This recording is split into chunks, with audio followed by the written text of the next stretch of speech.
नमस्ते सगळ्यांना। तर आज आहे दसऱ्याच्या खूप खूप खूप शुभेच्छा तुम्हाला।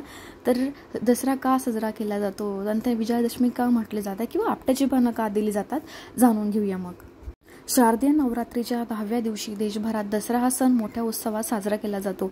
या दिवशी रावणाच्या पुतळ्याचे दहन करून रामाची पूजा केली जाते असे मानले जाते। हा सण वाईटावर चांगल्याचा विजय म्हणून साजरा केला जातो।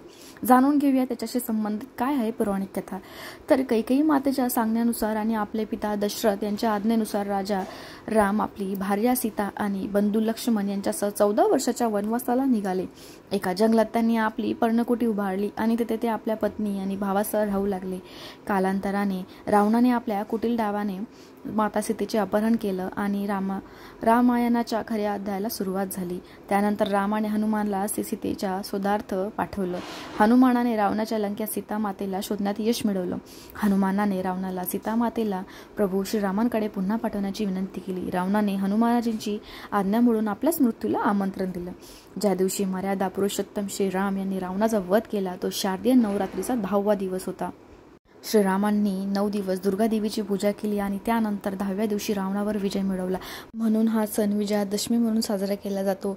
श्रीरामाच्या सत्कर्मांनी रावणाच्या वाईट कृत्यांवर विजय मिळवला, म्हणून हा सण वाईटावर चांगल्याचा विजयाचा उत्सव म्हणून साजरा केला जातो।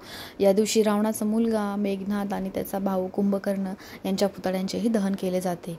तर माता दुर्गेने केलेला महिषासुराचा वध। पौराणिक मान्यतेनुसार विजयादशमी साजरी करण्यामागील आणखी एक समज अशी आहे की या दिवशी देवी दुर्गेने चंडीचे रूप धारण करून महिषासूर नावाच्या राक्षसाचा वध केला होता।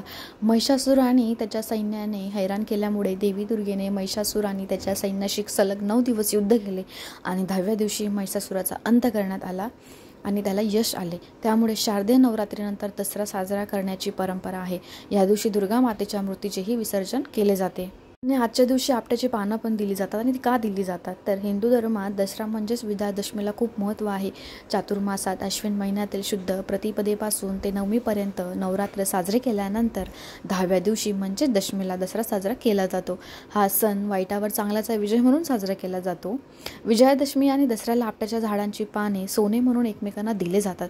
पण तुम्हाला माहिती आहे का या दिवशी आपट्याची पाने का वाटली जातात? तर मग याचं महत्त्व काय आहे? तर मान्यतेनुसार या दिवशी प्रभू श्रीरामांनी रावणाचा वध करून दुष्टाईचा अंत केला होता। दुसऱ्या मान्यतेनुसार दुर्गा मातेने 9 दिवस युद्धानंतर महिषासुराचा वध केला।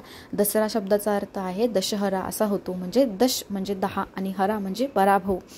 तसेच माता दुर्गेच्या 9 रूपांनी 10 दिशांवर विजय मिळवला असेही म्हटले जाते।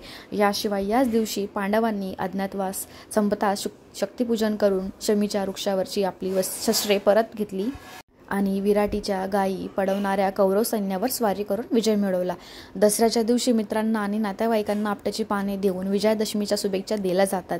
दसऱ्याच्या दिवशी आपट्यांचा पानाला खूप विशेष महत्त्व आहे। आपट्यांच्या पानांना सोन्याचे प्रतीक मानले जाते। प्रभू श्रीरामांच्या पूर्वजांकडे खूप संपत्ती होती, परंतु श्रीरामांनी ती दान करत वानप्रस्थाश्रम स्वीकारला। मात्र त्यावेळी त्यांची कुलगुरू कौत्स मुनी यांनी प्रभू रामांकडे 14 कोटी सुवर्ण मुद्रा दान मागितली। पण प्रभू रामांकडे काही संपत्ती नसल्याने त्यांनी गुरूंची मागणी पूर्ण करण्यासाठी इंद्रदेवांना युद्धाचे आवाहन दिले। या युद्धात इंद्रदेवाचा पराभव झाला। त्यावेळी प्रभू रामांनी मला तुमचे राज्य नको, फक्त 14 कोटी सुवर्ण मुद्रा हव्या आहेत अशी मागणी केली। यानंतर इंद्रदेवांनी पृथ्वीवरील आपट्यांच्या पानावर सुवर्ण मुद्रा सोडली। यामुळे विजयादशमीला सोने म्हणून आपट्यांची पाने लुटली जातात अशी आख्यायिका सांगितली जाते। So thank you so much and lords love you.